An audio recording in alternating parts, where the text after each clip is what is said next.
हा राजद्रोहाचा खटला आहे. मिस्टर टिळक, तुम्हाला यावर काही बोलायचं आहे का?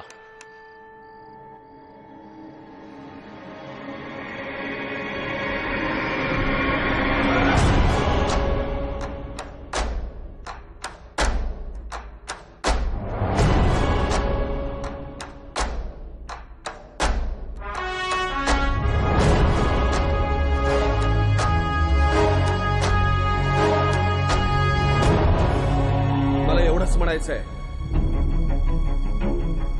की ज्युरींनी जरी मला दोषी ठरवलं असलं तरी मी निर्दोष आहे.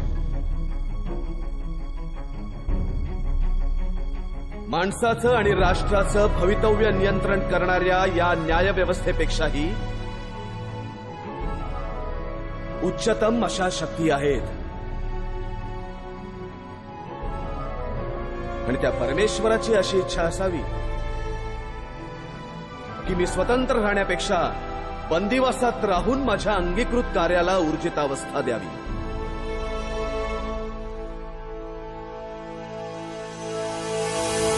कितीही संकट आली, आभाळ जरी कोसळलं तरी त्यावर पाय ठेवून उभा राहीन मी.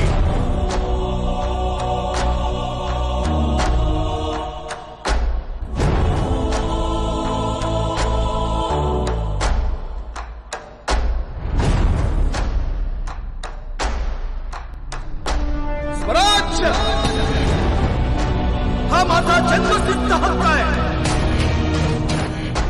आणि तो मी मिळवणारच.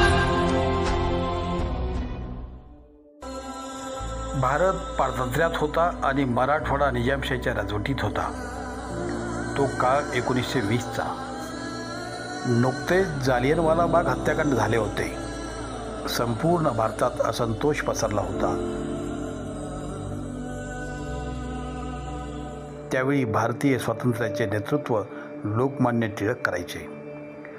लोकमान्य टिळकांचा प्रभाव सर्वत्र होता.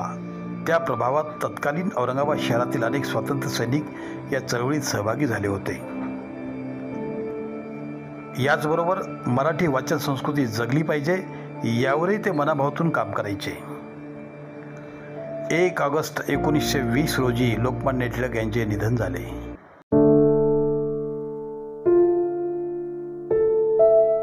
अगदी त्याच दिवशी लोकमान्य टिळकांच्या स्मृती जपण्यासाठी काही सामाजिक आणि स्वातंत्र्य चळवळीत काम करणाऱ्या धुरीणांनी बलवंत वाचनालयाची मुहूर्तमेढ रोवली. ती तारीखसुद्धा 1 ऑगस्ट 1920ची होती. मराठवाडा 17 सप्टेंबर 1948 रोजी स्वतंत्र झाला. म्हणजे मराठवाडा स्वतंत्र होण्यापूर्वी 28 वर्षाआधी बलवंत वाचनालयाची स्थापना झाली. ही एक ऐतिहासिक घटना होती. अत्यंत खडतर परिस्थितीतून ग्रंथालयाने आपला प्रवास केला. निजामशाही असतानाच 1930 साली या वाचनालयाला मान्यता मिळाली. ही गोष्ट आजच्या काळावर तपासून पाहिली तर अत्यंत ऐतिहासिक ठरते. लोकाश्रयाच्या बळावर हा वैचारिक वारसा संपन्न होत गेला, ऐतिहासिक बनत गेला. एका शतकाचा प्रवास करून ही संस्था आज आधुनिक काळाची आव्हाने पेलत सुसंगत होण्याचा प्रयत्न करीत आहे. हे वाचनालय व्हावे याचे वैचारिक जडणघडण करणारे नेतृत्व म्हणजे यामध्ये अक्र वाघमारे, विजेंद्र कामरा, कर्वे गुरुजी, कचरदास मकलीवाल, नेवासेकर, डॉक्टर गणपतराव वैद्य, गची सीमंत, हनुमंतराव वैष्णव, बळवंतराव घाटे, जप मुळे, नावी देशपांडे, रमणलाल बाकलीवाल, क्र वी भागुरकर, पुबा जोशी, JS कुप्पुस्वामी, जुल्फिकार हुसेन, भाऊसाहेब वंशपायन यांच्या अथक प्रयत्नांचे आणि दूरदर्शीचे निदर्शक म्हणजे आजचे बलवंत वाचनालय होय.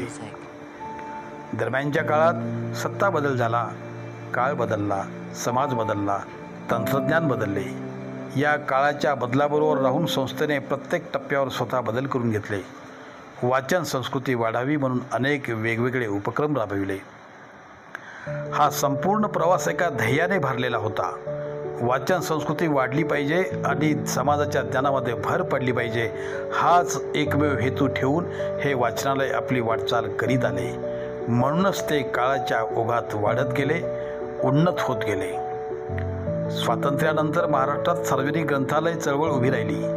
या सार्वजनिक ग्रंथालय चळवळीसमोर बलवंत वाचनालयाने अनेक आदर्श ठरावेत अशी कार्यपद्धती विकसित केली आणि तसे उपक्रम राबविले. काही विशेष बाबी यामध्ये सांगता येतील. कारागृहातील कैद्यासाठी पुस्तक उपलब्ध करून देणे, वृद्धाश्रमातील वृद्धासाठी पुस्तक उपलब्ध करून देणे, तसेच शेतकरी कामगार वर्गासाठी साखळी पद्धत योजना राबवून आपला संपर्क निर्माण केला आणि त्यांनाही वाचनाची गोडी लागावी यासाठी प्रयत्न केले. या संस्थेची क्षमता आणि व्यापकता मोठी होती.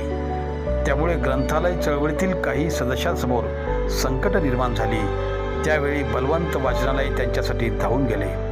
असेच एक बोलके उदाहरण म्हणजे नगर शहरातील एक ग्रंथालय पुराच्या पाण्यात वाहून गेले.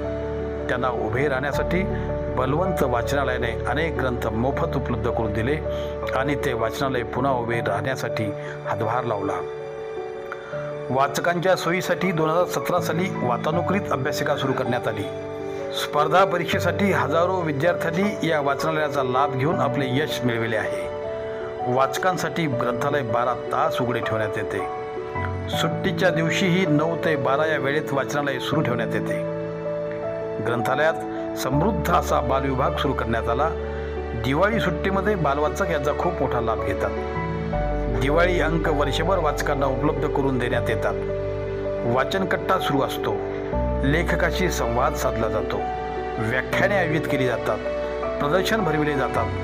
निबंध स्पर्धा आयोजित केली जाते. वक्तृत्व स्पर्धा घेतली जाते. कवी संमेलन भरविले जाते. शिबिरं आयोजित केली जातात. या सर्व कार्यक्रमाला वाचकांचा उदंड प्रतिसाद मिळत असतो. या वाचनालयात मराठी, हिंदी, इंग्रजी, उर्दू, संस्कृत, गुजराती असे एकूण 78,652 ग्रंथ आहेत. 28,235 संदर्भ ग्रंथ उपलब्ध आहेत. 599 दुर्मिळ हस्तलिखिते आणि ग्रंथ उपलब्ध आहेत. हे या वाचनालयाचे वैभव आणि संपन्नता आहे. ज्ञानेश्वरीची सर्वात प्राचीन प्रत या ग्रंथालयात पाहायला मिळते. छत्रपती संभाजीनगरच्या वैभवात भर घालणारी ऐतिहासिक वास्तू आणि ही संस्था आहे. ज्ञानप्रसाराचे काम करणारी ज्ञानवाहिनी म्हणून या वाचनालयाकडे संपूर्ण शहर आणि जिल्हा आणि वाचक वर्ग बघतो. हा वारसा अधिक संपन्न करण्याची जबाबदारी आपल्या सर्वांवर आहे.